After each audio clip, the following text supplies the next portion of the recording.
Les saludo muy cordialmente a cada uno de ustedes en el nombre de nuestro Señor Jesucristo. Hoy deseo compartir un pasaje de la Escritura en la primera carta del apóstol Pablo a Timoteo en el capítulo 4, verso 1 al verso 6. Pero antes oro al Señor para que sea Él enseñándonos esta palabra. Padre nuestro que estás en los cielos, te damos gracias por tus bendiciones. Permítenos acercarnos a tu palabra en el día de hoy, poder leerla y comprenderla. En el nombre de Jesús. Amén. En la primera carta de apóstol Pablo a Timoteo, en el capítulo 4, del verso 1 en adelante, la palabra del Señor dice: Pero el Espíritu dice claramente que en los postreros tiempos algunos apostatarán de la fe, escuchando a espíritus engañadores y a doctrinas de demonios, por la hipocresía de mentirosos que, teniendo cauterizada la conciencia, prohibirán casarse y mandarán abstenerse de alimentos que Dios crió, para que con acción de gracias participen de ellos los creyentes y los que han conocido la verdad. Porque todo lo que Dios crió es bueno, y nada es de desecharse si se toma con acción de gracias, porque por la palabra de Dios y por la oración es santificado. Y el verso 6, si esto enseñas a los hermanos, serás buen ministro de Jesucristo, nutrido con las palabras de la fe y de la buena doctrina que has seguido. Amén. Hasta ahí dejamos la lectura de la palabra. Esta expresión del versículo 1 comienza a hablarnos sobre cómo reconocer a los apóstoles. Porque dice, el Espíritu dice claramente que en los postreros tiempos algunos apostatarán de la fe, escuchando a espíritus engañadores y a doctrina de demonios. Esta expresión se refería a los días de la iglesia que siguieron inmediatamente a la vida del apóstol Pablo, porque la apostasía en la iglesia ya había comenzado en ese tiempo. Recordemos que cuando Pablo estaba en Éfeso, él les había advertido que llegarían lobos vestidos con pieles de cordero que engañarían a los creyentes. El apóstol Juan pudo decir, ya hay muchos anticristos y el error ya había entrado en la iglesia. Cuando Pablo dijo aquí en los últimos tiempos, no estaba pensando en la segunda venida de Cristo. Sin embargo, en 2 Timoteo capítulo 3 verso 1, donde dijo también, debes saber que en los últimos días vendrán tiempos peligrosos, estaba usando una expresión técnica que siempre se refería a los últimos días de la iglesia en la tierra antes que el Señor la recoja. Pero recordemos que los últimos tiempos mencionados aquí en 1 Timoteo 4:1, Pablo estaba hablando de lo que ocurriría en la iglesia de su tiempo y a partir de aquellos días hasta nuestro tiempo. Veamos la frase, algunos apostatarán de la fe. Pablo les estaba advirtiendo que había maestros herejes que engañarían a muchísimas personas. Habría una desviación de la fe. Pablo también escribió en 2 Tesalonicenses capítulo 2 verso 3 que llegaría la apostasía. En realidad, este problema de la apostasía ha estado presente en la iglesia por mucho tiempo y en ningún modo será nuevo al final de esta época. Sin embargo, el problema de la apostasía ha aumentado y lo continuará haciendo. Cuando la iglesia de Cristo sea recogida, quedará tras una iglesia totalmente apóstata. El verbo apostatar corresponde al término griego apistemi, que significa apartarse o permanecer lejos de. Y una partida sugiere no solo que usted tiene un punto el cual se está dirigiendo, pero también un punto de procedencia del cual usted ha llegado. Y los que apostatan son aquellos que en un tiempo han profesado mantener la fe, pero después se han apartado de ella. No puede haber una apostasía en el paganismo porque ellos nunca han profesado la fe. Ellos nunca han profesado confiar en Cristo como su Salvador. Nunca han oído hablar de Él y por ello no puede existir la apostasía entre ellos. La apostasía surge dentro de la iglesia, entre aquellos que profesan la fe y después se apartan de ella. Y prosigue diciendo el versículo 1, escuchando a espíritus engañadores. Bien, cuando ellos se apartan de la fe, preguntémonos cuál es el factor responsable por ello. ¿Qué fue lo que causó que ellos se apartaran de la fe? ¿Fue acaso porque ellos habían obtenido una educación mejor o un mejor nivel educativo o eran más intelectuales, o fue a causa de que el desarrollo científico y el aumento del conocimiento revelaron que la fe ya no podía mantenerse. Por supuesto que no. Pablo dijo que algunos se apartarían de la fe escuchando espíritus engañadores. Engañadores realmente contiene la idea de alguien errante que va de un lado para otro y proviene de la palabra vagabundo, engañador o seductor, y en realidad Satanás reúne estas características. Ellos prestarían atención a espíritus satánicos. Y se completa la frase diciendo que las personas escucharían a doctrina de demonios. Resulta alarmante que muchísima gente, incluso en nuestra época tan materialista, existe un retorno a las cosas del mundo, de los espíritus, y se le da mucho énfasis al tema. A los cristianos, la palabra de Dios en 1 de Juan, capítulo 4, verso 1, les dice que no creáis a todo espíritu, sino probáis los espíritus si son de Dios, porque muchos falsos profetas han salido por el mundo.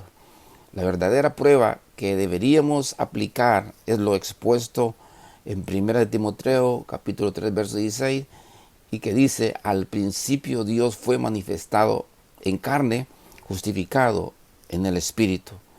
El único camino de salvación es por medio de la muerte de Cristo, y es por esa verdad que podemos probar hoy las doctrinas de demonios. Creemos que estamos viendo hoy una manifestación real del mundo espiritual, pero lo mejor que podemos hacer usted y yo en cuanto al diablo es no obstinarnos con él, implicando todos nuestros pensamientos en ese tema. Pablo nos advirtió en contra de ser seducidos por las doctrinas de los demonios. Debemos tener las ideas claras al respecto, probando cada espíritu por medio de su reconocimiento de la de Cristo y por su reconocimiento de que Dios se manifestó en un cuerpo humano y que somos justificados a través de la redención que Él realizó por nosotros en la cruz. Ahora el versículo 2 de este cuarto capítulo de 1 de Timoteo dice: de hipócritas y mentirosos cuya conciencia está cauterizada. Aquí se usa un lenguaje duro y directo al hablar de hipócritas y mentirosos. Los apóstatas fingen ser piadosos y muy religiosos. A veces uno llega a tener malos pensamientos ante personas que adoptan una posición marcadamente piadosa, carente de humildad y dando la impresión de que poseen algo especial que nadie tiene. Si usted tiene la verdad le hará a usted una persona humilde, porque una de las cosas que usted descubrirá es lo poco que usted verdaderamente sabe. Cuanto más estudiamos la Biblia, más conscientes somos de que necesitamos aprender mucho más de ella. Sin embargo, hay personas que conocen muy poco de la palabra de Dios, pero hablan de ella como si fueran autoridades en temas bíblicos.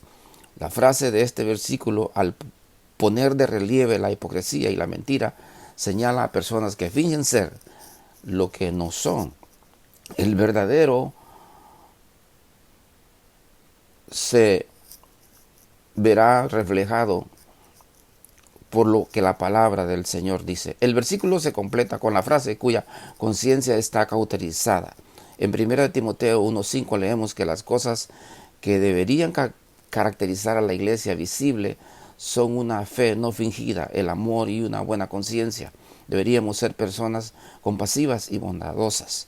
Cuando observamos algunos excesos o hechos graves protagonizados por personas que profesan ser cristianos, o cuando se expresan conceptos que claramente se alejan de la enseñanza de la Biblia o que la contradicen expresamente, uno piensa que tales cosas no podrían ser hechas o dichas menos que las conciencias de tales personas hayan sido cauterizadas y en consecuencia se han alejado de la palabra de Dios.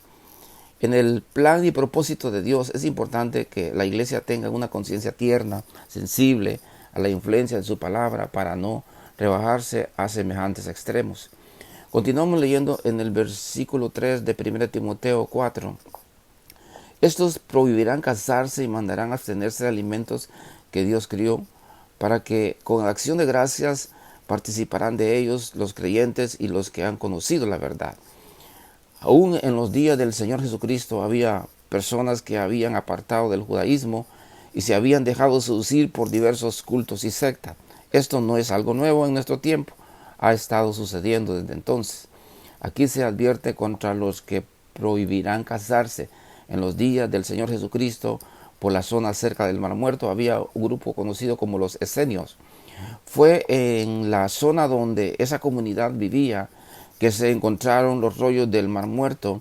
Cuando llegó el cristianismo, muchos de ellos se unieron a la iglesia de Palestina y contribuyeron al surgimiento de sus características herejías, incluyendo el celibato, es decir, la regulación de la provisión de casarse.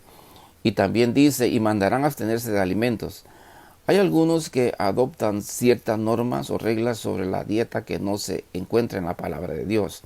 Se dejan llevar por esa tendencia pensando como si esa actitud frente a ciertos alimentos pudiera ser reconocida por Dios como un mérito. Es cierto que si comemos cierta clase de comidas podemos sufrir malestares estomacales, pero ese tema no tiene nada que ver con nuestra vida espiritual.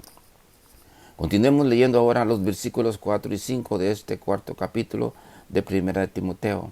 Porque todo lo que Dios creó es bueno y nada es de desecharse, si se toma con acción de gracias, ya que la palabra de Dios y por la oración es santificado. La palabra de Dios no condena la comida, sino que la recomienda. Dios la dispuso y la provee para nuestro bien. Si usted puede dar gracias por la comida, esa actitud lo santifica para su cuerpo, y por eso aquí dice, si se toma con acción de gracias. Y entonces usted puede comer con la conciencia tranquila. Y Dios también nos da la sabiduría para evaluar de qué alimentos debemos prescindir por motivos de salud. Vamos a leer ahora el versículo 6 de este cuarto capítulo de 1 Timoteo, que nos introduce en otro párrafo titulado Lo que un buen ministro puede hacer en tiempo de apostasía.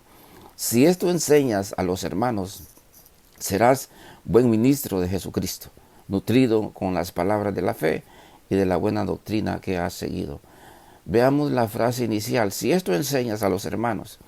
Pablo había advertido a Timoteo sobre la apostasía y las enseñanzas falsas que se introducirían en la iglesia. Habría hombres que profesarían la fe y después llegarían a un punto en que la negarían. Timoteo debía advertirle a los creyentes acerca de ello. Y continuó diciendo, serás un buen ministro de Jesucristo. Cada creyente es servidor de Cristo, pero aquí Pablo estaba pensando en Timoteo como maestro de la palabra de Dios. Ese es un don que algunas personas tienen y otras no, pero todos los creyentes son servidores. Y además añadió, nutrido con las palabras de la fe y de la buena doctrina. Así es como un creyente crece espiritualmente en la palabra de Dios. No debemos salirnos por la tangente de dietas o programas de ascetismo como si ellos no recomendaran ante Dios como un mérito. En cambio, nuestra dieta espiritual es ser nutridos con las verdades de la fe y de las enseñanzas sanas de la palabra de Dios. Y finalmente reconoció que Timoteo había seguido la buena enseñanza. Algunos intérpretes creen que como en Éfeso había tanta religión falsa y de la obra de Satanás, existía el peligro de que Timoteo fuera arrastrado por esas desviaciones y tendencias. Pero Pablo aclaró que él había seguido fielmente la verdadera enseñanza de la palabra de Dios y lo elogió por ello. Para finalizar, que Dios nos guarde, porque mantenerse en la sana doctrina es importante, porque el final de la sana doctrina es la vida. Ten cuidado de ti mismo y de la doctrina.